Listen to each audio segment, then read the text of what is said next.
Okay, today is December 13th, is that right? It's now 8:55 in the morning. And we've given you 4 questions to do after a long weekend. So hopefully your brains are okay. The first question is a BEDMAS question involving the addition and multiplication of different fractions. When we have more than one operation, we always have to follow BEDMAS is correct. That was so enthusiastic.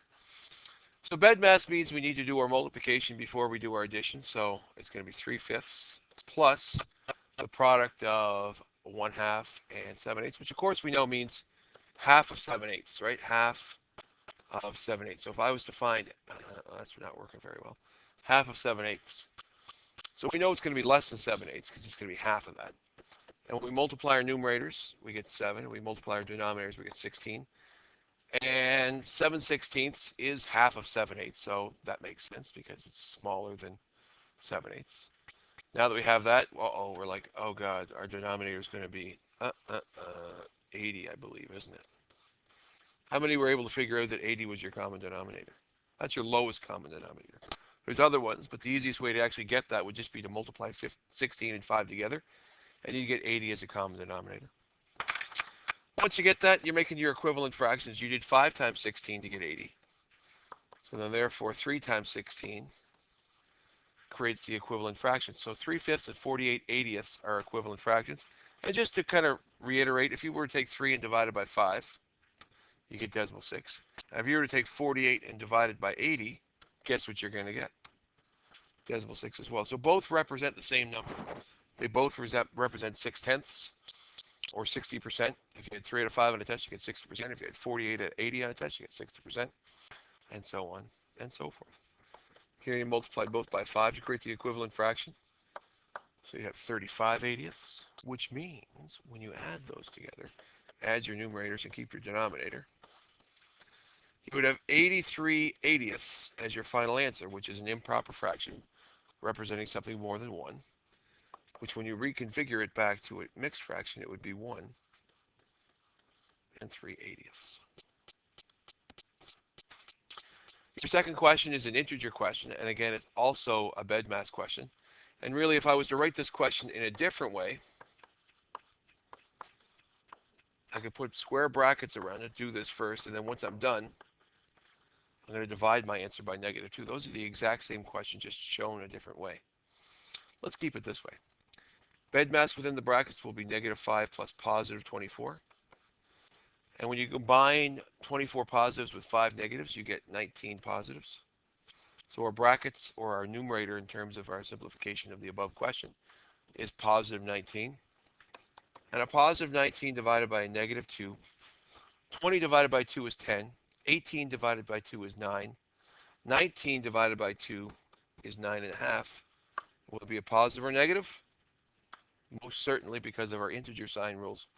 When you divide positives by negatives, you will always get negatives. Now, your third and your fourth question are from the current unit we're studying, which is algebra.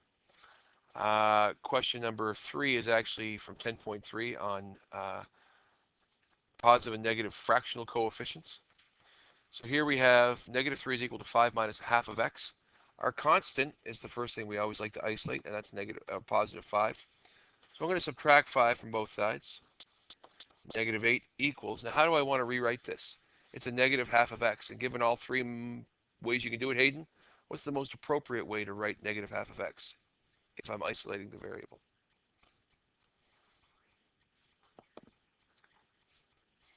Right, we're going to put our negative sign in our denominator.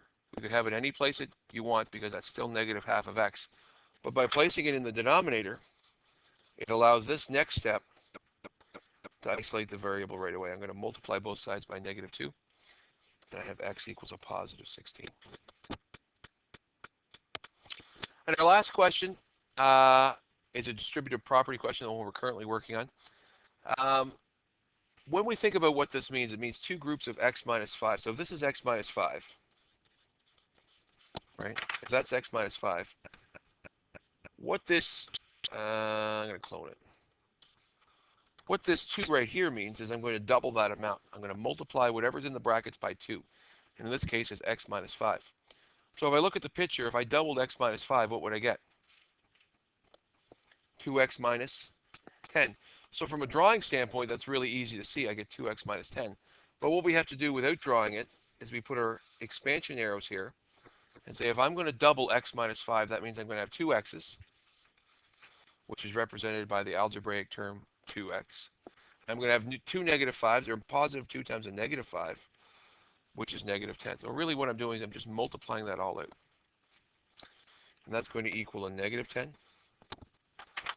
Once we get it down to this, it's really just a grade 7 question. I'm going to add 10 to both sides. I get 2x is equal to nothing. And 2 times what number is nothing? 2 times 0, but we're going to still isolate by dividing both sides by 2. And nothing divided by 2 is still nothing. So our solution for the fourth question is x equals 0.